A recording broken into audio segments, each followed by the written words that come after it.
U.S. stocks ended little changed on Monday, but closed out the month on a strong note thanks to upbeat company earnings and hopes of a soft landing for a resilient U.S. economy. The Dow added roughly 0.3%, the S&P 500 gained more than 0.1, and the Nasdaq climbed 0.2.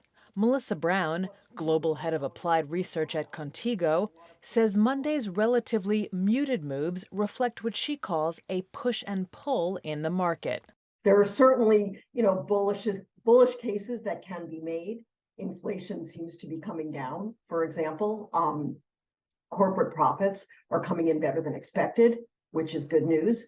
But on the other hand, we're still looking at high levels of valuation.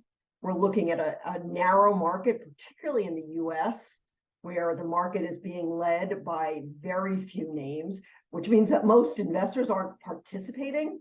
All three major stock indexes ended with gains for the month. Citigroup raised its S&P 500 targets to 4,600 for the year's end and 5,000 for mid-2024 to reflect a higher possibility of a soft landing for the economy after more than a year of aggressive rate hikes by the Federal Reserve.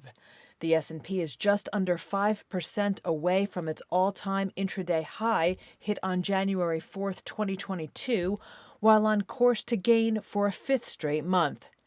In company news, shares of financial services provider SoFi Technologies rose nearly 20% after reporting better than expected quarterly revenue.